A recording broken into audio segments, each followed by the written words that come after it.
पीठ के करके लटाना चाहिए ताकि बच्चे का मुंह किबले की तरफ हो। और अगर पेट में मौजूद बच्चे के बदन में अभी जान ना पड़ी हो तब भी एहतियात मुस्तक़बिल ना पड़ी, यही हुक्म है। यानी अगर औरत के पेट में बच्चा है तो अमूमी तौर पर हम क्या करते हैं, दाईं साइड पर लटाते हैं मुर्दे को ताकि उसका जो चेहरा है वो किबले की तरफ हो सके। लेकिन यहाँ पे हम क्या करेंगे, उल्टा लटाएंगे ताकि जो बच्चे का चेहरा है वो किबले की तरफ हो सके। ठीक है। फिर कह रहे हैं मुसलमान को काफिरों के कब्रिस्तान में दफन करना और काफिर को मुसलमान के कब्रिस्तान में दफन करना जायज़ नहीं है। फिर मुसलमान को ऐसी जगह जहाँ इसकी बेहुरमती होती हो, मसलन जहाँ कूड़ा कीचड़ और गंदगी फेंकी जाती हो, दफन करना जायज़ नहीं है। मैयत को गस्बी ज़मीन में या ऐसी ज़मीन में जो दफन के अलावा किसी और मकसद के लिए यानी मस्जिद के लिए हो, वक्फ हो, दफन करना। अगर वक्फ के लिए नुकसानदेह हो या वक्फ के मकसद से मज़ाहमत का बायस हो तो दफन करना जायज़ नहीं है। यही हुक्म एहतियात वाजिब की बिना पर इस वक्त भी है जब नुकसानदेह या मज़ाहमत।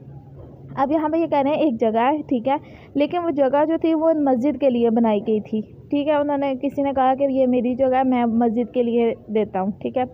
अब वो कह रहे हैं कि उस जगह पर दफन तब कर सकते हैं जब आपको मतलब कोई मसला वगैरह ना हो कि मतलब वक्फ के लिए कोई नुकसान देना हो, जगह के लिए नुकसान देना हो, अगर मस्जिद जो बनानी है।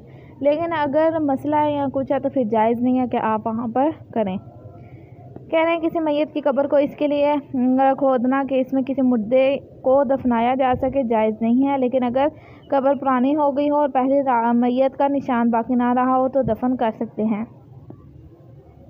यानी यहाँ पे ये कह रहे हैं किसी की पहले से कब्र थी और आपने ये सोचा कि भाई इसी कब्र में खोद कर तो डाल दें, तो ये जायज़ नहीं है। लेकिन हाँ तब तक जायज़ है कि मतलब काफ़ी टाइम उस कब्र का गुजर चुका और हमें ये यकीन है कि भाई अंदर अब मुर्दा वगैरह बाकी नहीं रहा तो फिर हम कर सकते हैं। फिर कह रहे हैं जो जिस मैयत से जुदा हो जाए, खा वो उसके बाल नाखून या दांत ही क्यों ना हो, इसके साथ ही दफन कर देना ज़रूरी है। और अगर जुदा होने वाली चीज़ें अगरचे वो दांत नाखून या बाल ही क्यों ना हो मैयत को दफनाने के बाद मिले तो एहतियात लाजिम के बिना पर ज़रूरी है कि इन्हें किसी दूसरी जगह दफन कर दिया जाए। जो नाखून और दांत इंसान की ज़िंदगी में ही इससे जुदा हो जाए इन्हें दफन करना मुस्तहब है। ठीक है, मुश्किल नहीं है। अगर कोई शख्स कुएं में मर जाए और इसे बाहर निकालना मुमकिन ना हो तो ज़रूरी है कि कुएं का मुंह बंद कर दें और इस कुएं को ही इसकी कब्र बना दें। यानी अगर कोई बच्चा माँ के पेट में मर जाए और इसका पेट में रहना माँ की ज़िंदगी के लिए ख़तरनाक हो तो ज़रूरी है कि इसे आसान तरीके से बाहर निकालें। चुनांचे अगर इसे टुकड़े टुकड़े करके भी मजबूर हों निकालने में तो ऐसा करने में कोई हर्ज नहीं है। लेकिन ज़रूरी है कि अगर औरत का शोहर अहले फ़न हो तो यानी डॉक्टर वगैरह हो तो बच्चे को इसके ज़रिए बाहर निकाले, और अगर ये मुमकिन ना हो तो कोई अहले फ़न औरत इसे बाहर निकाले। ठीक है। औरत को ये इख्तियार है कि वो इस सिलसिले में किसी ऐसे फ़र्द से रुजू करे जो इस काम को बेहतर तरीके से अंजाम दे सके और इसकी हालत के एतबार से ज़्यादा मुनासिब हो, चाहे नामहरम ही क्यों ना हो।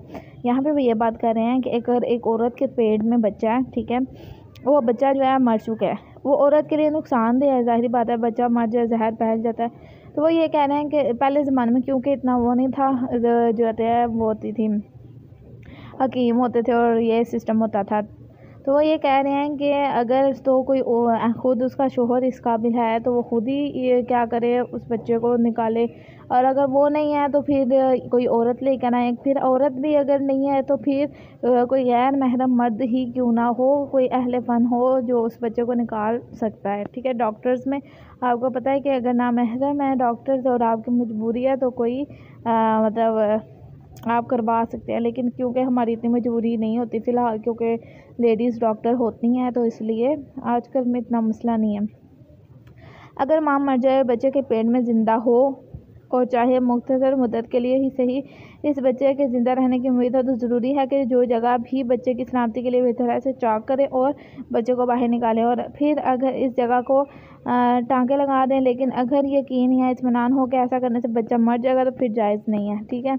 इसके बाद कह रहे हैं दफन के मुस्तहबात। ये आप लोग अगर मसला नंबर 419 तक खुद पढ़ के आएँ, 419 तक नहीं, 490 से मैं पढ़ाती हूँ आगे, ये पिछला एक बार खुद पढ़ के आइएगा। ठीक है।